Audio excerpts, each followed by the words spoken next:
Welcome to the 38th installment of Ear to the Ground, the Land Stewardship Project's audio magazine podcast. Ear to the Ground features interviews and field reports related to sustainable agriculture, family farming, local food systems, and local democracy. I'm Brian DeVore, editor of the Land Stewardship Letter. On June 29, 2007, the Land Stewardship Project celebrated its 25th anniversary with an event called Keeping the Land and People Together. This evening of readings and discussion featured authors Wendell Berry, Mary Rose O'Reilly, and Joe Paddock. In Ear to the Ground numbers 35, 36, and 37, we featured readings from these authors. This podcast features the first part of a panel discussion involving Berry, O'Reilly, and Paddock. During this part of the conversation, the writers fielded questions on their craft and how it relates to the theme of keeping the land and people together. Ron Cruz, who, along with Victor Ray, founded LSP in 1982, was on hand to moderate. The panel began with Cruz asking what role writers and other artists can play in bringing about an ethic of stewardship on the landscape. Joe, so I know you've thought about this some. Yeah, I'm sitting next to Wendell Berry, whom I feel has kind of provided the image of the stewardship farmer, the good caretaker, keeper of the land in traditional senses, perhaps more than any other living writer.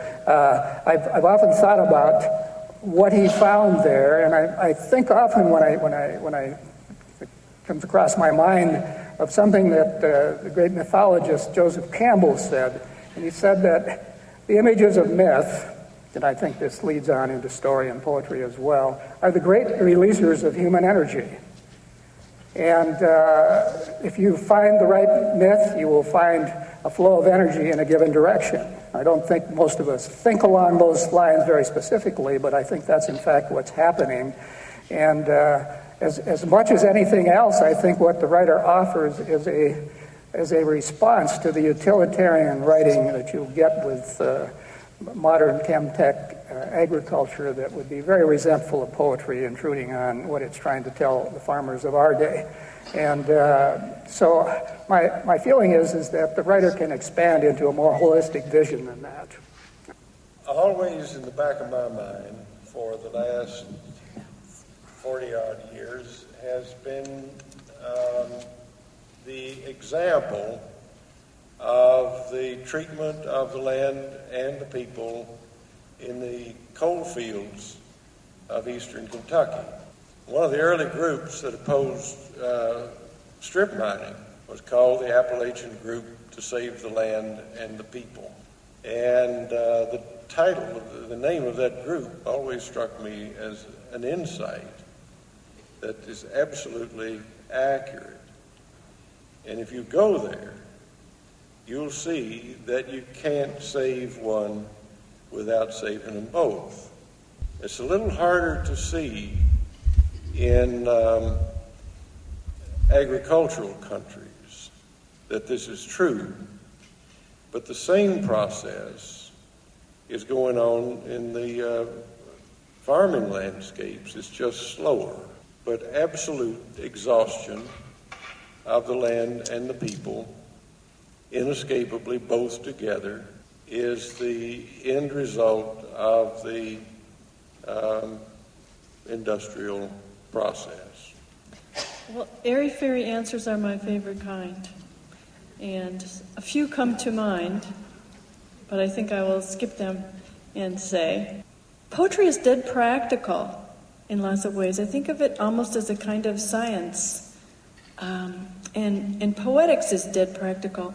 And I just want to give a commercial message for two essays of Wendell's that have been so profoundly meaningful to me just as economic treatises. And one is called Solving for Pattern. Hope some of you know that, and if not, just go get that essay, Solving for Pattern. And the other one is called The Good Sigh. Maybe people know that one. We can't say that word in Minnesota, so forgive me. Sigh, The Good Sigh, S-C-Y-T-A-G.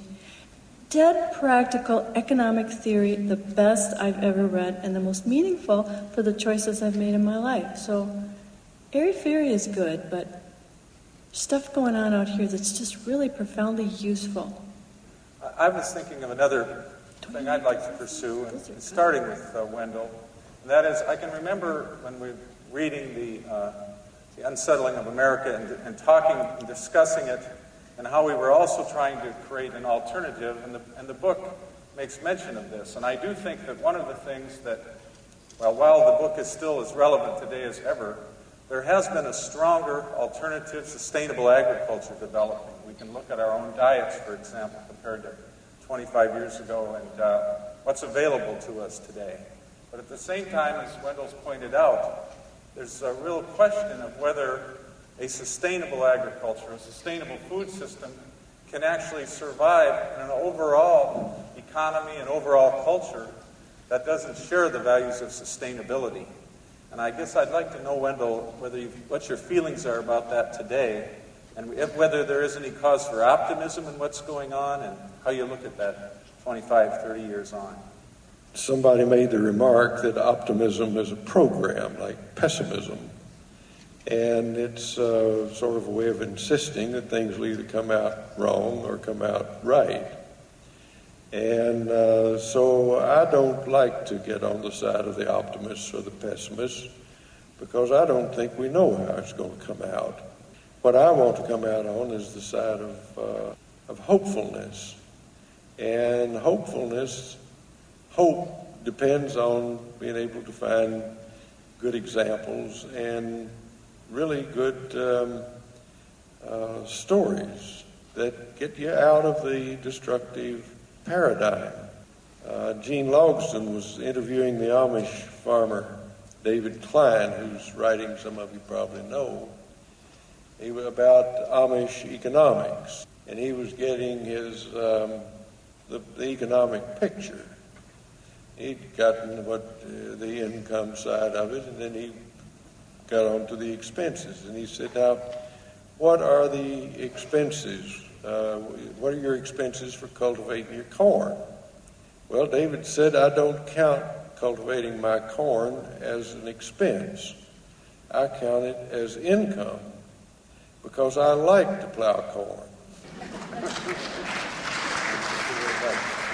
Well, you see, that to me puts it together and breaks you out of the industrial economic paradigm. And it puts the humans and the land together on the basis of affection and pleasure.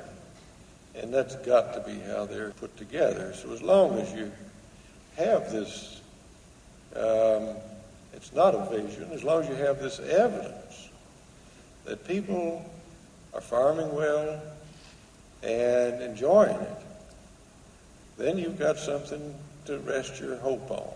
You know, when we were coming over here, we discussed a little bit what we imagined would be the outcomes of our work back in 1982, and I think we kind of vacillated between a foolish optimism and doubt that we'd accomplish much at all. And I hope at least we're in the mid-ground of that in terms of what's happened in the last 25 years, and I'm pretty sure of that. I think that there's a kind of a yin-yang thing that happens when one theme or way of doing things pushes toward its extreme. It calls up an equal and opposite effect, and I suspect that if we look at industrial agriculture, we begin to see the response, which is, I think, intensifying now in terms of food production and what we're going to eat and that sort of thing. So I think you maybe have to get your back totally to the wall before big changes are made, but I think that there's an infrastructure established now that's there to take its place, perhaps, if things get bad enough and the need is truly there. Well, I guess the only thing I want to just encourage people to do is to get the word out that this is fun. And I think that a lot of what we're doing is often characterized in terms of giving up and letting go of and living so simply that our lives are very austere and colorless. And as a matter of fact, this is really joyful. And when you have a lot of stuff, it really gets in your way, and it's really nasty. And not having a lot of stuff really makes you happy. And I think we have to spread that word and not the word of giving up. Well, before we turn it over to some questions from the audience, I'd like to know if any of you would like to comment on this issue of what to take home. I know that there's quite a number of rural people and farmers in the crowd, but there's probably more than that who are not. and who are interested in a sustainable food system and sustainable agriculture, but are not living on a farm. And what would you suggest? What can they do? I can remember one of the things Wendell always said was plant a tree, as your poem said tonight, Joe. But anything else you want to add to that? Well, in this effort that we're making, it's really easy enough to get discouraged. We are a minority effort so far. There's no doubt that we're on the losing side so far. And it's sometimes hard to get over reading the paper. But there's some things that your mind returns to that keeps you going. One thing is that there are farmers everywhere who are doing a good job. And one of the best kept secrets is there always have been a good scattering of farmers who are doing a good job. I think now they're getting more numerous.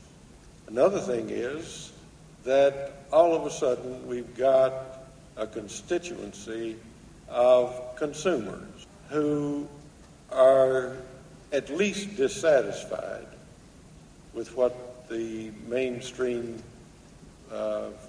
food system provides them, and who at best are very knowledgeable. There's a kind of urban agrarianism that has gotten started. And the country is fairly well seated with organizations like this one. Local farm organizations, Land Stewardship Project, has its counterparts all over the country. The Southern Agriculture Working Group, the Quivira Coalition in the Southwest, TILF in the Northwest, NOFA in the Northeast, the Center for Rural Affairs, and so on and on. And in your worst moments, it's a good thing to have these people to think about. And I'm just so grateful because the thought of them has come to me many times when I very badly needed to think of it. Thank you. And I have to say, I remember one time in a moment of discouragement, I don't remember what caused it with regard to the work of the Land Stewardship Project. I talked to you about this issue, and I remember one thing you said that stuck with me. You said, well, Ron, you got to remember you're not called to success, you're called to service. And that stuck with me all my life. Would any of you care to comment further, or shall we take a question? Joe? One other thought that's come to me, that given sort of the minority role that we're forced into, it's pretty easy to take on an inferiority complex. But I think it's important for us to remember the kind of the superiority of our position and carry that with us and insist on it, and buoy yourself and your friends with that. Thank you, Joe. Yeah. When we get to the majority, we really have to start worrying about ourselves. Yeah, that's true. Okay, I think some of you probably are interested to ask a question, so... My name is Dale Hadler. I'm a member and volunteer with Land Stewardship Project. I have a question for Mr. Berry. My mother grew up in Kenton County in northern Kentucky. The last trip she took there before her death was about 7 years ago, and when she returned, she said that the area had changed a lot from when she was a child. A lot of the farms were gone, a lot of the hills had been changed. The creek where my uncles used to fish for sunfish had been altered, and she was really quite concerned about this. So my question is there any work being done in northern Kentucky to save open space, farmland, that sort of thing? And if it is, how effective is it in saving farmland from what it's becoming suburban sprawl from Covington and Cincinnati? Well, something's always being done. The question of whether there's any progress being made is a different question, and I don't know really how to assess that. I don't know a way to stop urban sprawl. I don't know an effective. Well, I do know a way, but it's very improbable. The way to stop urban sprawl and to solve a lot of other problems is to pay farmers a just price for what they produce.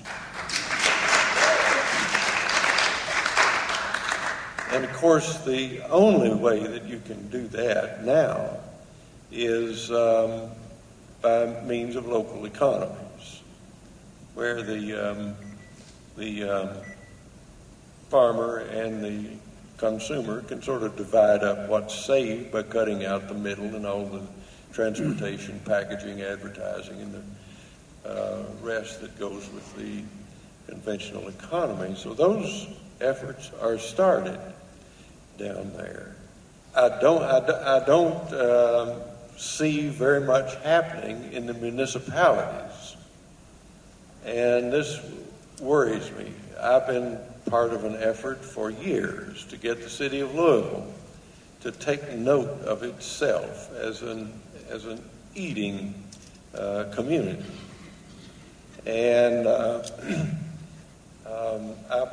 point out to them that there they sit in the middle of a well-watered, fertile landscape, and the only use they have for it apparently is to develop it. But why should you sit in a landscape like that and live like Phoenix? But they don't know how much they eat.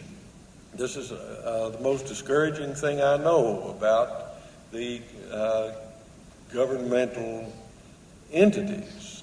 They don't know how much they require. I don't see why this wouldn't be easy enough to find out, but nobody I've ever asked has known. How much do you people eat in Louisville?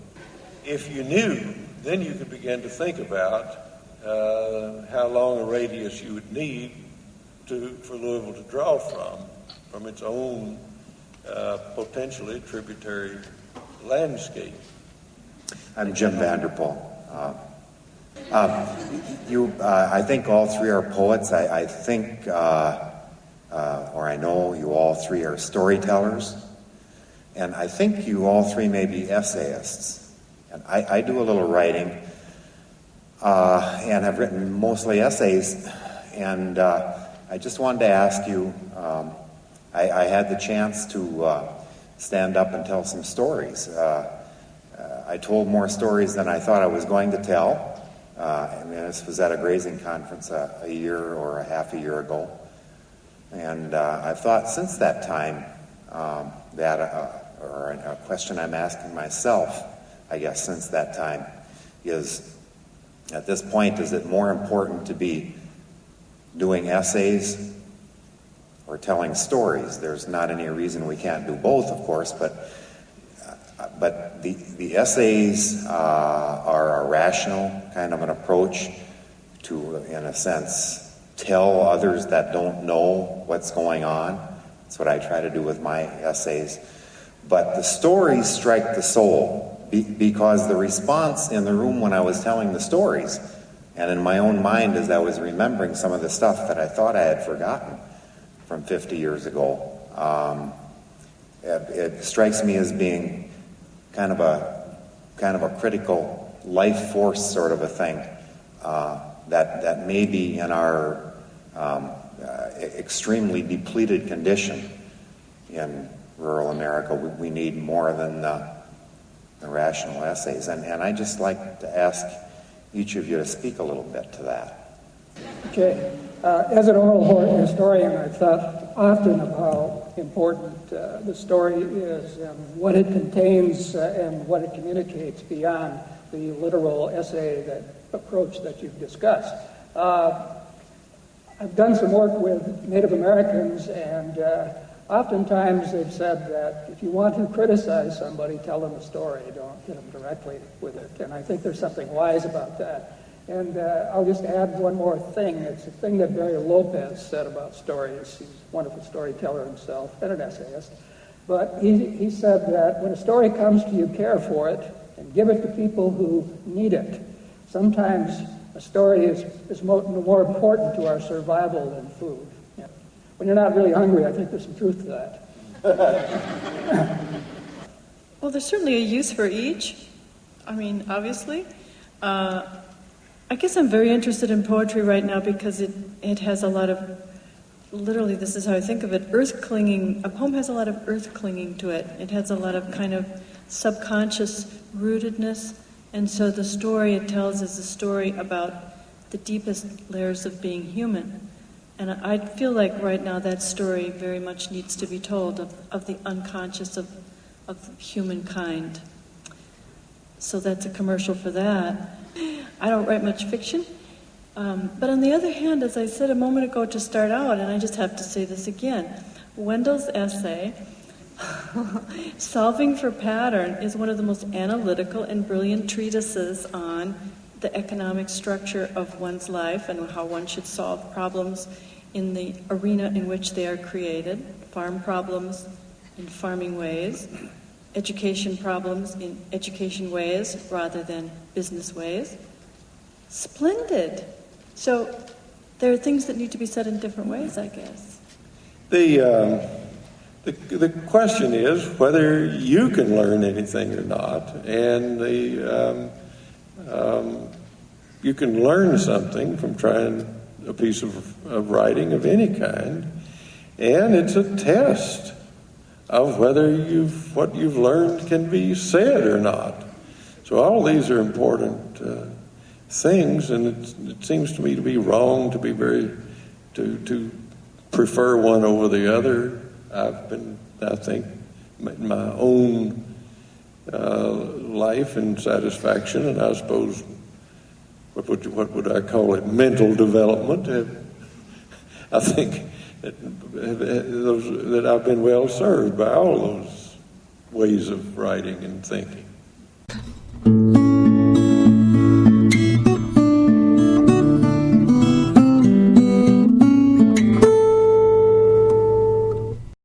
For more on LSP's 25th anniversary, go to www.landstewardshipproject.org and click on the About Us link.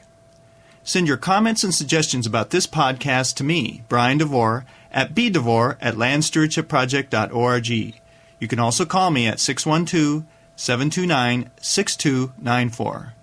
A special thank you goes out to Laura Borgendale, a Western Minnesota musician who provided Ear to the Ground's theme music.